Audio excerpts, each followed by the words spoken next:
வானவர்க்கும் என்னுடைய தூதருக்கும் மறைந்த மற்றவர்களுக்கும் ஊருடைய மல்லுயிர்க்கும் உணர்வறிய பேருடையாய் விளங்குகின்ற ஞானம் என்னும் பரம்பொருளே, செம்முறை தமிழே என் நாமுனையிலும் பேனாமுனையிலும் நிரப்பமாக்கி தந்த உங்களுடைய ஆற்றலை போற்றி தமிழ் தாயை போற்றி என்னுடைய போகின்றேன்.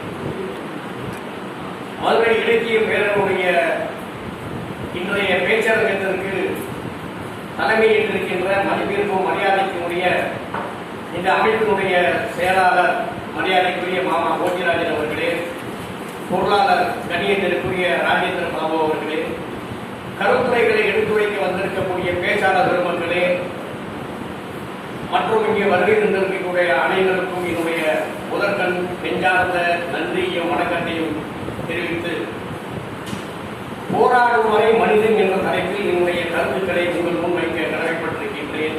உங்களுடைய நல்ல ஆதரவோடும் நல் வாழ்த்துக்களோடும் என்னுடைய உரையை துவங்குகின்றேன். போராடும் வரை மனிதன்.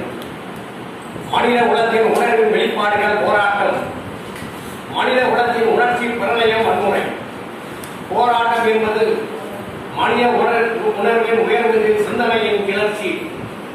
ஆழ்கடல் அலைகளின் தாராட்டுகள் போல் சில நேரம், பொங்குமான் கடலில் புறப்பட்ட கரை தாண்ட துடிக்கும் புயல் போல் சில நேரம், உலக வரலாற்று பக்கங்களை புரட்டும் போது மனித உணர்வுகள் போராட்டங்கள் ஏற்றிலடங்கா எத்தனையோ உண்டு. சாதனை சரித்திரம் என்ற போராட்டங்கள் கணக்கிலடங்கா சமுதிரம். இதை சங்குக்குள் அடக்க முடியாது. அறவழி தாங்கியது முதல் ஆயுதம் ஏற்றியது வரை எண்ணிலடங்கா எத்தனையோ போராட்டங்கள் இத்தனையில் உண்டு, இத்தனையில் உண்டு. மனித உரிமைகள் பறிக்கப்படுகின்ற போதும் தடுக்கப்படுகின்ற போதும் உரிமைகளை மீட்டெடுக்க போராட்டங்கள் களம் காண வேண்டியது காலத்தின் கட்டாயம் என்றால் மிகையாகாது.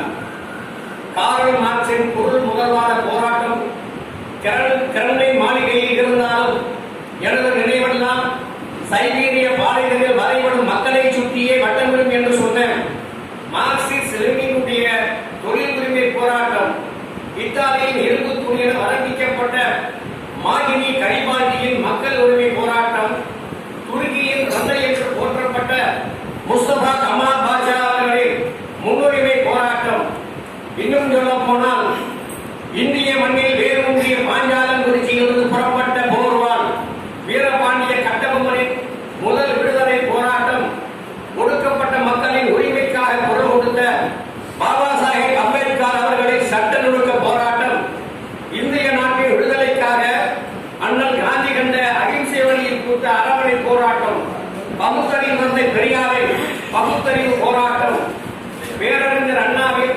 சுயமரியாதை, சமூக நலன், ஆட்சியாளர்களின் குறைகளை சாடிய உரிமை போராட்டம், தமிழக தலைவர் டாக்டர் கலைஞர் கண்ட இந்திய எதிர்ப்பு இனமான உணர்வு போராட்டம், திராவிட இயக்கம் எழுத்தாளர் பேச்சாளர் எழுச்சியடைய வைத்த போராட்டம், பெரியவர் மாகோ சிவஞானம் நடத்திய எல்லை போராட்டம், உடல் மண்ணுக்கு உயிர் தமிழுக்கு என சொல்லி தங்கள் தேக்குமர தேகங்களை தீக்கி இரையாக்கிய மொழிப்போர் தியாகிகளாம் தாளமுத்து நடராசன், சின்னசாமி அரங்கநாதன் ஆகியோரின் தமிழ் மொழி உணர்வு போராட்டம், இலங்கையில் நடந்தேறிய இன போராட்டம், ஆதித்யவாதிகளை எதிர்கொள்ள உரிமை மீட்பு போராட்டம், இப்படி எத்தனை எத்தனை போராட்டங்கள் இத்தனை மீது முத்திரை வகித்தது என்பதை காலம் அறியும்.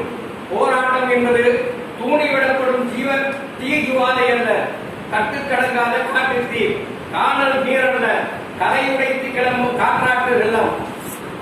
மக்கள் உரிமைகள் புறந்தள்ளப்படும் போது எதிர்கொண்டு எழுந்து சுடர்முகம் தூக்குவதே போராட்டம். போர் முரசு கொட்டி வால்முனையால் சந்தித்த போராட்டங்கள் உண்டு. பேனாமுனை சிந்திய மையால் முடிக்கப்பட்ட போராட்டங்களும் உண்டு. நாமுனை பிரச்சாரத்தால் நாட்டையே புரட்டி போட்ட போராட்டங்கள் உண்டு. எழுதுகோல் மை சிந்தி வென்ற போராட்டங்கள் உண்டு. இரத்தம் சிந்தி வீழ்ந்த போராட்டங்கள் உண்டு. போராட்டம் என்பது ஆறுதலும் கிளர்ச்சி அல்ல, இந்துக்கள் பெற்றெடுத்த உணர்வின் முதிர்ச்சி. தனிமதி மனித உரிமை போராட்டங்கள், தான் சார்ந்த அமைப்புகள் நடத்தும் போராட்டங்கள் யாரும் மக்கள் நலன் நாடி மக்களுக்காக மக்களை நடத்தும் போராட்டங்களாகவே முன்னெடுத்து செல்லப்படுகின்றன. மக்களுக்கும் நாட்டுக்கும் எதிரான விளைவுகள் எழுகின்ற போதெல்லாம் அதனை எதிர்கொண்டு போராடும் மன வலிமை மிக்கவனே மனிதன். மனிதனின் பிறப்புரிமை. தனி மனித சுதந்திரத்திற்கும் தனி மனித உரிமைக்கும் முரண்பட்ட காரணங்களை எடுத்து போராடும் வரைதான் அவன் மனிதன். நீதிக்காக, நியாயத்திற்காக, சமூக நீதிக்காக போராடுபவன் மனிதன். சாதியத்தை ஏற்றத்தாழ்வை எதிர்த்து போராடுபவரை மனிதன்.